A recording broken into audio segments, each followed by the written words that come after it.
Hello সবাইকে, Portugal dreams এই ব্লগে সবাইকে স্বাগতম। আশা করি সবাই ভালো আছেন। তো পর্তুগালের ইমিগ্রেশন আইন একদিন সংসদে একরকম সরকার উত্থাপন করে, আরেকদিন আরেক রকম। তো সরকারের যেন আর কোনো কাজই নাই ইমিগ্রেশন ছাড়া, এমন একটা অবস্থা। মানে ইমিগ্রেশন বন্ধ করার জন্য সরকার যেভাবে উঠে পড়ে লেগেছে পর্তুগালে, তো এইটা ছাড়া মনে হয় তাদের আর দেশের উন্নয়ন বা অন্য কোনো কর্মকাণ্ডের আর কোনো কাজই নেই, এমন একটা অবস্থা চলতেছে আরকি। তো যেটা হচ্ছে যে সরকার জরুরি ক্ষমতা আইনে আহ, এইটার মাধ্যমে ১৬ই জুলাইয়ের মধ্যে তারা চাচ্ছে যে এই নতুন ইমিগ্রেশন আইনটা কার্যকর করার জন্য ঘোষণা দিবে। তো এটা হচ্ছে সরকারের জরুরি ক্ষমতার প্রয়োগের যে সুবিধা আছে, এইটা প্রয়োগ করে তারাও চাচ্ছে, চিন্তা করেন আপনারা, যে ১৬ই জুলাইয়ের মধ্যে এই আইনটা যাতে অনুমোদন পাক। তো তারা আসলে একেক সময় একেক রকম, একেক দিন একেক ভাবে কাজ করতেছে, একেক চিন্তা করতে মানে সোজা কথা, তাদের ইমিগ্রেশনের উপর এতই তাদের ফোকাস, আমার তো মনে হয় দেশের অন্য কোনো ইস্যু নিয়ে তাদের আর কোনো মাথা ব্যথাই নেই, এমন একটা অবস্থা। তো এইটা যদি হয় তাহলে যে কি হবে? তাহলে আপনার ওই সেপ্টেম্বরের দিকে তারা এইটা এটা আমার মনে হয় তাদের সবকিছু মোটামুটি প্ল্যান করে রেডি করে রেখেছে। এটাই সম্ভবত হয়তো তারা পাস করবে। তো যেহেতু এই জরুরি ক্ষমতার তারা আদেশ খাটাবে, তো দেখা গেছে সেপ্টেম্বরের মধ্যে এই বিলটা অনুমোদন হওয়ার পরে এটা হয়তো গেজেট আকারে প্রকাশ হয়ে যাবে।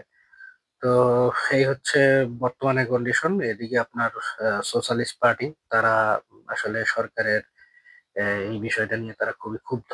তারা নিজেরাও বলতেছে যে সরকার তার নিজের ক্ষমতা দেখিয়ে সরকার একটা আইন ভাঙার জন্য, আইন ভাঙার মাধ্যমে তারা দেশ পরিচালনার যে ডিসিশন গুলা নিতেছে, এটা আসলে কারোর জন্যই ভালো হবে না। তো এদিকে আপনার পর্তুগালের যে ব্যাংক অফ পর্তুগাল, এটার যে প্রধান, উনিও কিন্তু বলছে যে ইমিগ্রেশন ছাড়া পর্তুগাল অচল। সেও কিন্তু একজন বড় ইকোনমিস্ট।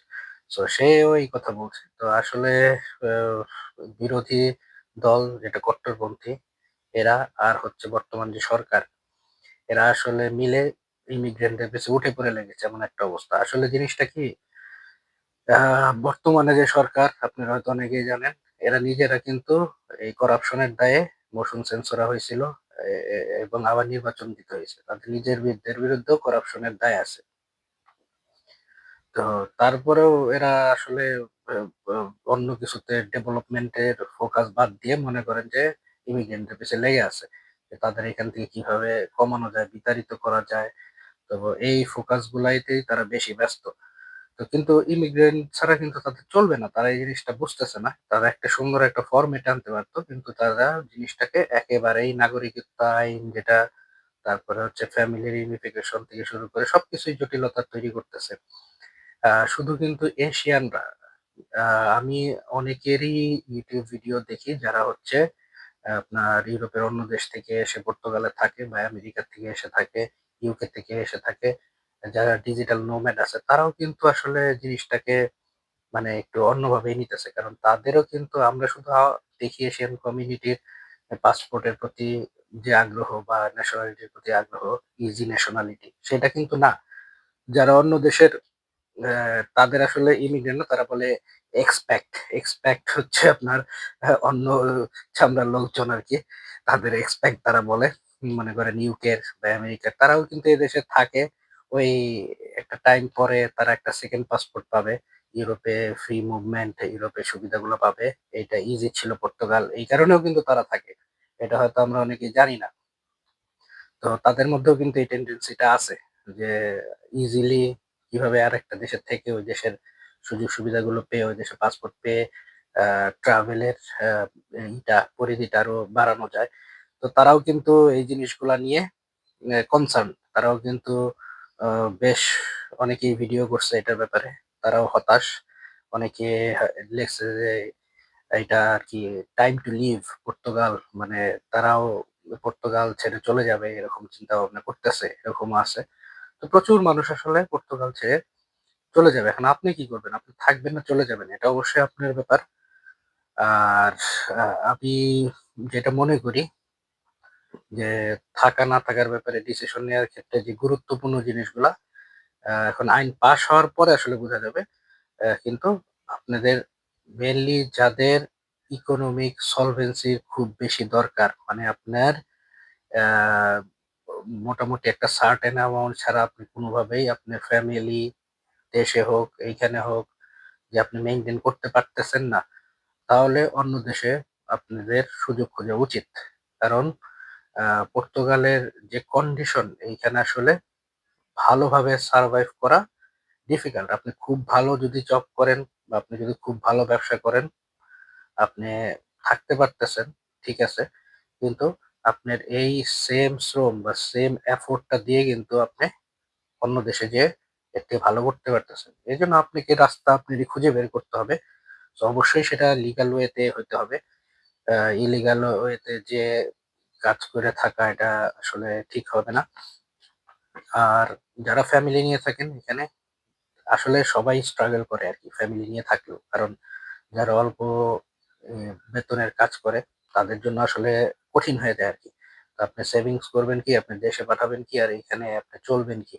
তো এটা আসলে মানে আপনাদের ব্যাপার যদিও, তারপরেও better to find other solution যেখানে আপনি ভালো অপরচুনিটি পাবেন। এখন আদার সলিউশনের মধ্যে আপনার ইউরোপের অন্য দেশে কার্ড এক্সচেঞ্জ করা যায় না, কিন্তু আপনি যদি ওইখানে যে একটা জব ম্যানেজ করতে পারেন, ওই জব ম্যানেজের মাধ্যমে আপনি ওই দেশের ইমিগ্রেশনে অ্যাপ্লাই করে ওই দেশের কার্ডের জন্য অ্যাপ্লাই করতে পারবেন, যদি আপনাকে ওই আপনার কোম্পানি সুযোগ সুবিধাগুলো দেয়। বা আপনি ব্যবসায় আপনার যেমন ফ্রান্সে আপনার যদি ৩০,০০০ ইউরো আপনি ইনভেস্ট করতে পারেন, দেখাইতে পারেন ৩০,০০০ ইউরো দিয়ে, আপনার অবশ্যই কিন্তু ভ্যালিড রেসিডেন্স রাখতে হবে ইউরোপের অন্য দেশে। বা আপনার আহ, দেশের বাইরে থাকলে, ইউরোপের বাইরে থাকলে আপনার কিন্তু ভিসা পাওয়ার রেশিও কম। আপনার ভিসা এই ক্যাটাগরিতে এসে তারপরে অ্যাপ্লাই করতে হবে। বাট ইউরোপে যারা আছেন তারা যদি ব্যবসা করতে চান, ৩০,০০০ ইউরো আপনার ট্যালেন্ট পাসপোর্টের ইনভেস্টমেন্ট ক্যাটাগরিতে চাইলে ফ্রান্সে করতে পারেন। বেলজিয়ামে কিছু সুযোগ সুবিধা আছে, নেদারল্যান্ডেরটা আমি বিস্তারিত এখনো জানি না, এরকম আছে। এটা ব্যবসার ক্ষেত্রে। যারা চাকরি করতে চান তারা একটা ভালো একটা জব খুঁজে আপনারা কোম্পানি যদি আপনাকে নিতে চায়, কোম্পানির সাথে কথা বলেন, কথা বলে আপনারা চাইলে ওই দেশে চেঞ্জ করতে পারবেন। এটা মানে জটিলও না আবার জটিলও। এখন ডিপেন্ড করতেছে আপনাকে কোম্পানি কতটুকু সহায়তা করবে তার উপর।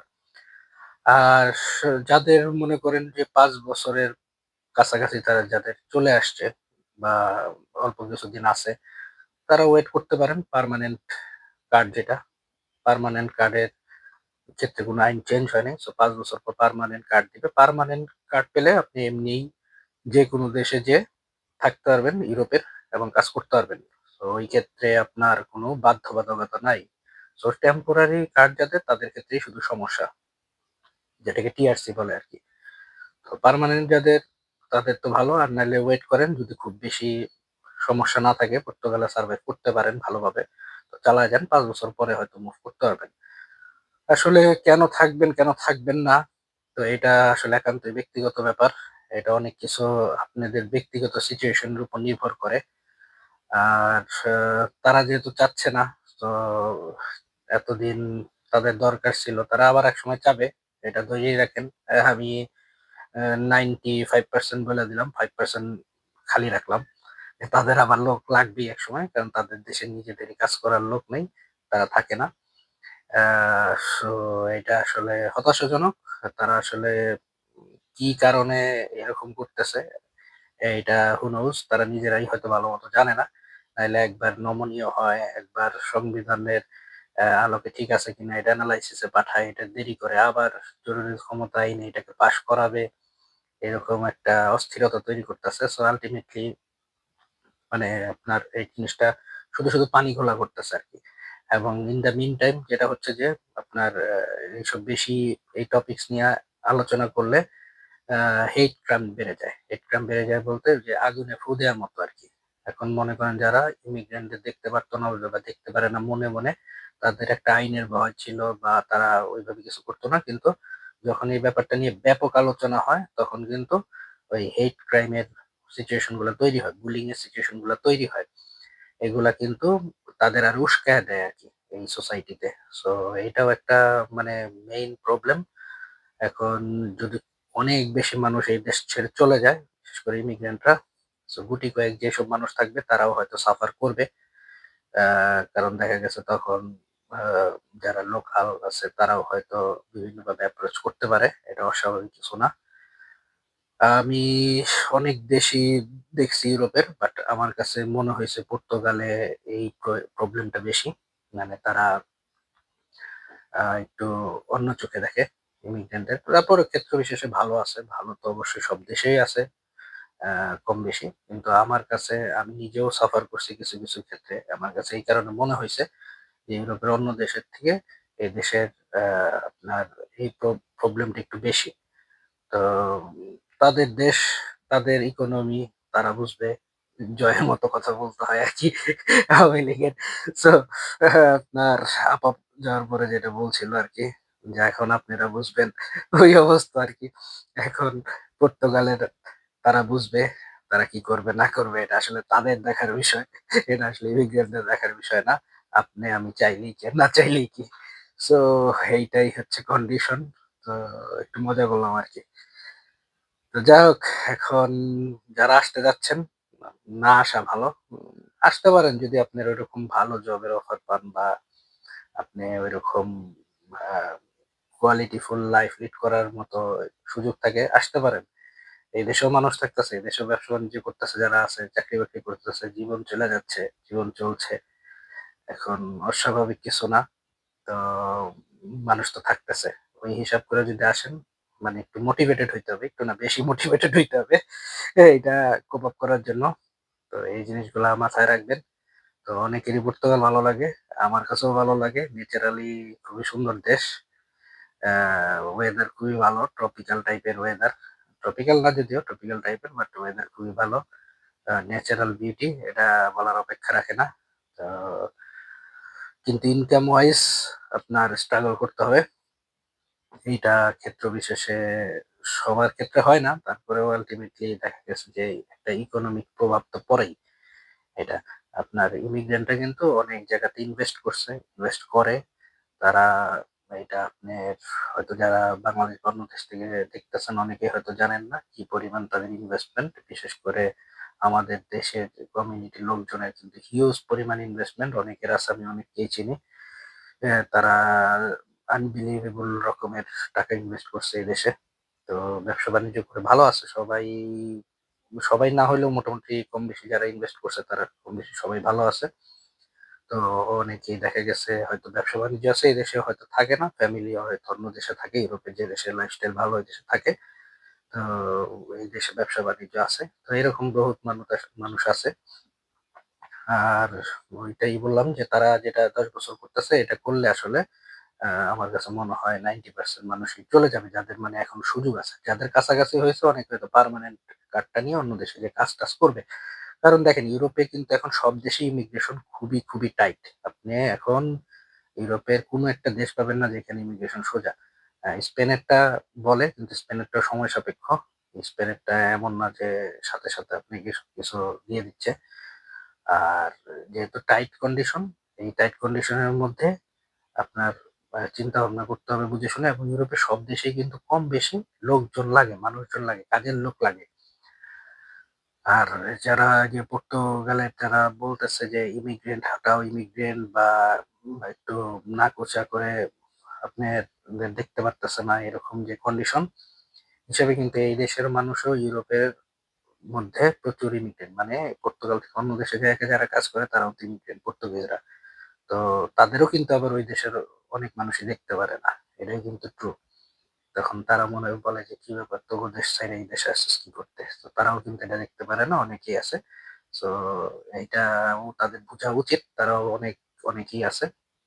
ডোনাল্ড ট্রাম্প আসার পরে সম্ভবত আপনার যখন ইমিগ্রেশন নিয়ে নাড়াচাড়া দিল, তখন সম্ভবত প্রায় ৬,০০০ পর্তুগিজ নাগরিক আমেরিকায় যাওয়া বৈধ হয়ে গেছে। এরকম তথ্য শোনা গেছে।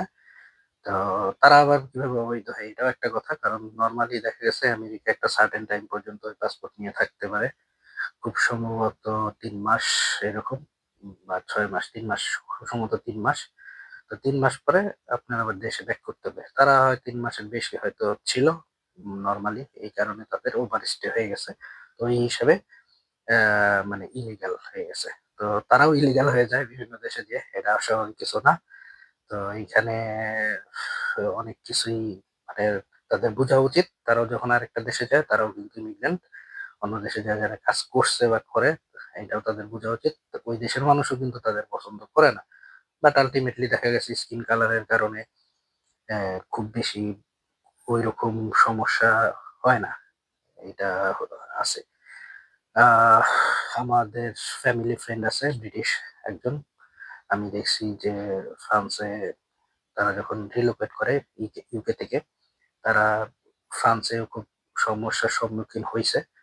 ফ্রান্সেরও অনেক মানুষ দেখা গেছে তাদের বাচ্চাদের স্কুলে বুলিং করছে। জিজ্ঞেস করছে যে, "কি ব্যাপার তোমরা এই দেশে আসছো কিসের জন্য? কি করতে?" তো এরকম কথাবার্তা বলে। তাদের কিন্তু সেম কালার বাট আল্টিমেটলি এক দেশের মানুষ আরেক দেশের মানুষকে কিন্তু ওইভাবে সবসময় দেখতে পারে না।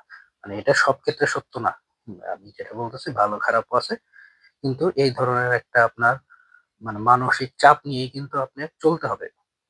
আপনি ইউরোপের যেকোনো দেশে যান বা আমেরিকা, কানাডা, অস্ট্রেলিয়া যেখানেই যান, কানাডাতে বেশ কম কারণ কানাডাতে মাল্টিকালচার লোক বেশি।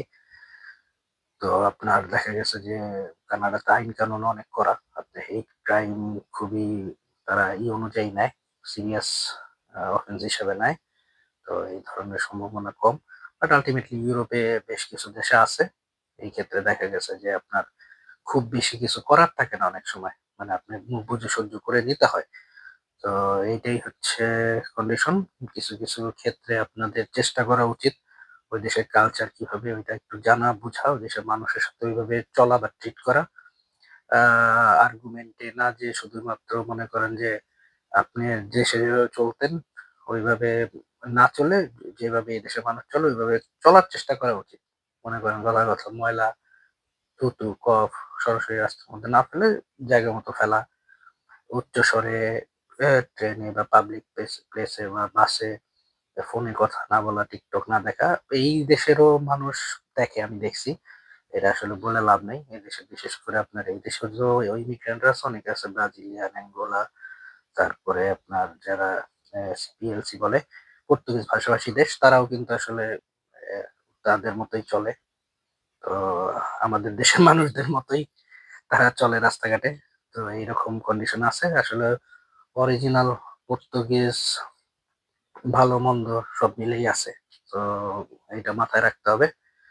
আর আ ওই যে যার অবস্থান থেকে পালাও বা ভাগো ঐরকম হয়ে গেছে, তারাও যাদের মনে করেন যে টাকা-পয়সা এদেশে চলতেছে না, তারাও অলরেডি বাইচে গেছে অন্য দেশে। অন্য দেশে পলাও, অন্য দেশে যেয়ে তারা কাজ করতেছে, থাকতেছে। তাদের যেহেতু আ ইউরোপিয়ান সিটিজেন তাদের সমস্যা নেই। তারা ভাষা যারা পারে তাদের ক্ষেত্রে সমস্যা নেই। মানে ইংলিশ বা যে দেশে যাচ্ছে ওই দেশে যেমন নেদারল্যান্ডে গেলে ডাচ, নেদারল্যান্ড যদিও ইংলিশ চলে, জার্মানিতে গেলে জার্মান বা ফ্রান্সে গেলে ফ্রেঞ্চ। তো তাদের ক্ষেত্রে তারা ওইখানে যেয়ে তারা আরাম-আয়েশে আছে। তো এইটা একটা কন্ডিশন। তো এই দেশ তাহলে চালাবে কে? তো এই দেশ আর কে চালাবে? কট্টরপন্থীরা চালাক, সমস্যা কি? তারা চালাইতে চাচ্ছে, তারা কতদূর চালাবে? এটা তাদের দেখার বিষয়। তো এইটাই আরকি। আ হতাশা অনেকের মধ্যেই আসলে। তো এই জিনিসগুলো আসলে উপলব্ধি করা দরকার সবারই। অনেক বড় হয়ে যাচ্ছে ভিডিও আর বেশি বড় করব না। অনেক পেঁচাল পারলাম। আ শেয়ার করবেন, সাবস্ক্রাইব করে রাখবেন। যদি ভালো লাগে নেক্সট আরো কোনো যদি ইনফরমেশন থাকে দিব। আর ইউরোপের কোন দেশে রিলোকেট করতে চান, কোন দেশে ইন্টারেস্ট বেশি, যারা আছেন ইউরোপে তারা জানায়েন। কোনো সুযোগ সুবিধা যদি থাকে বর্তমানে অন্য কোন দেশে আছেন আমাকে জানাইলে আমি ওই ব্যাপারে হয়তো তথ্য শেয়ার করলে হয়তো যারা এখনো আছে, চিন্তা ভাবনা করতেছে তাদের জন্য উপকার হবে। তারা সঠিক ওয়েতে আগাইতে পারবে। তো শেয়ার করেন যারা অন্যান্য দেশে আছেন কি ধরনের কি অপশন-টপশন আছে। তো যারা দেখেন আমার চ্যানেল তারা হয়তো উপকৃত হবে আরকি। এটা নিয়ে হয়তো আমি তাহলে ভিডিও করব। তো আজকে এই পর্যন্তই। ভালো থাকেন সবাই। সবাইকে শুভকামনা রইলো। আর কোন নিয়ম যদি চেঞ্জ হয় যেকোনো সময় নিয়ম চেঞ্জ হতে পারে। মুহূর্তে চেঞ্জ হইতেছে তাদের মনোভাব। সো দেখা যাক তাদের কি মনোভাব হয়। তো ভালো থাকেন সবাই।